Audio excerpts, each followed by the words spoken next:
Magandang hapon guys. Tayo ngayon ay update tayo sa mga bunga ng aming durian dito na noong mga ilang linggong nakaraan, ayon sa aking upload, yung mga sangang nabali. Ito yun, no. Ito na yun, natuyo na yung mga dahon. Yung sanga talagang hindi na buhay pa, talagang napatay na. So kasama ito sa 12 bunga na nakakabit dun sa dalawang sangang nabali na yun. Ito yun, no. Sayang, no. Mabango na siya, talagang mabango na. Akala mo hinog na. Oo nga, hinog na siya. Dahil hindi yung pagkahinog niya ay talagang hindi na ayon sa edad niya. Para bang napilitan ito kasi wala nang supply na nutrients papunta sa bungang mga ito, kasi yun nga, nabali yung sanga at saka namatay na yung sanga. So ito na yun, kasama ito sa mga nakalaglag. Excuse me guys. So ngayon ay dito naman tayo. So yan, ito yung mga bunga ng rambutan, no. Yan, nag-uunti ng magdilaw. Magdidilaw na.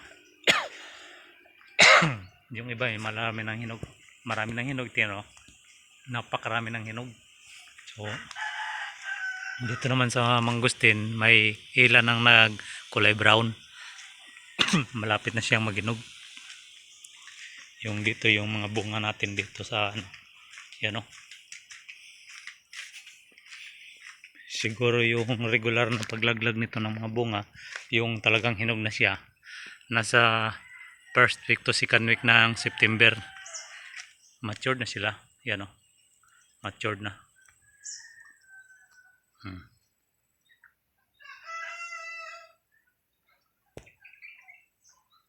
Maliit lang tingnan yung nasa ibabaw, pero kung ikaw ay nandun, talagang malalaki ng mga yan. Kagayan yan, nasa yan, tigta 3 kilo ng bawat isan yan. So yun muna yung update natin sa ating bakuran ngayon. Dito tayo, ito yung yan, malago na yung mga dahon ng aking mga strawberry. Tingnan nyo, unti-unti nang dumami. Nagsimula ito sa isa dahil yun nga, noong nakarang taon ay talagang naubos gawa ng ulan kasi walang takip yun, walang bubong kaya yun, namatay lahat. Isa lang yung natira at ito nagpaparami naman ulit tayo. So para maganda naman yung nila, yan, no? So pag umabot na nga ng 10 yan, maaaring magpabunga na tayo uli. Yan, maganda yung nag-flowers naman yung mga orchids natin. Tingnan nyo. Yan, may flowers na yung mga orchids natin. So dito tayo sa aking mga pan, update tayo rito kasi nung nitong nagdaang linggo wala tayong update sa aking bakuran kagaya nito. Yan, medyo brown na yung tubig. Nahirapan tayo magpalit ng tubig ngayon dahil dito sa aming lugar ngayon ay talagang sobrang crisis sa tubig. Hindi kagaya sa Luzon ay talagang baha ng baha. Dito ay talagang tuyong tuyo.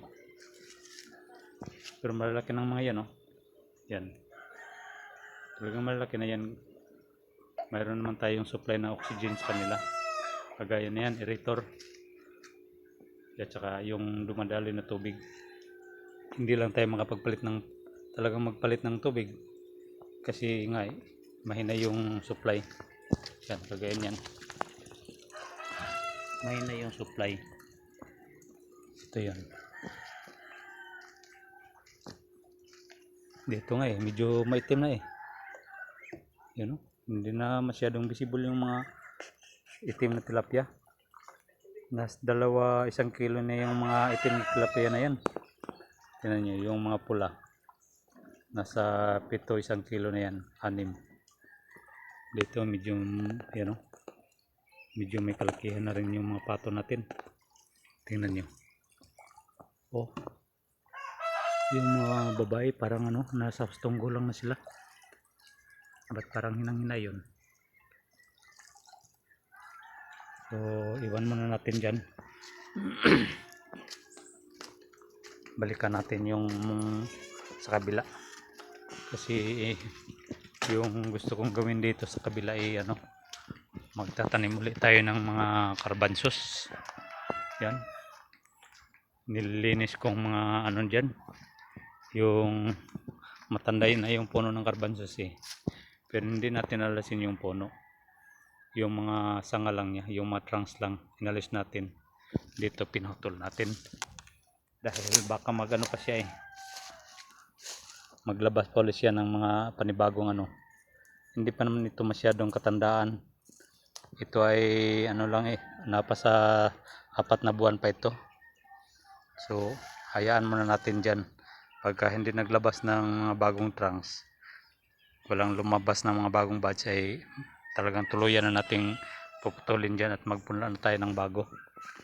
Mayroon naman tayong mga bago dito. Ito yung sitaw, yan mataba naman. Mayroon pa tayong mga saluyot, tingnan nyo, yan mataba yung saluyot. Yung ano lang natin, yung talong talagang medyo nasira yung mga talong natin dahil gawa ng aphids. Nag-spray tayo ng ano, pang anti-aphids, pero yun nga nasira yung mga dahon. Yan tapos yung bunga medyo may kaliitan, pero ilang beses na tayong kumuha dito. Yan, maraming bunga ngayon. Ito naman yung ano ko, mulberry, talagang napaklabong na, napakadami ng bagong sanga.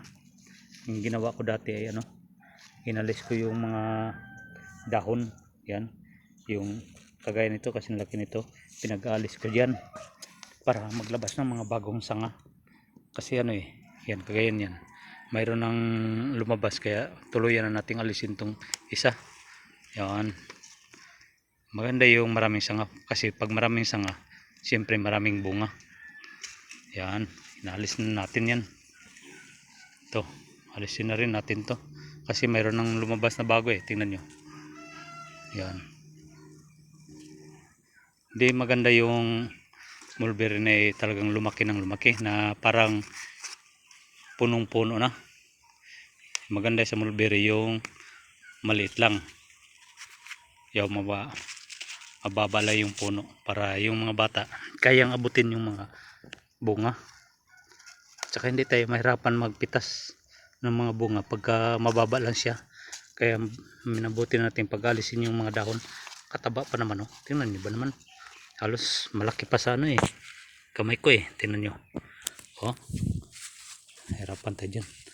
Tingnan nyo, talagang malaki pa talagang sobrang taba.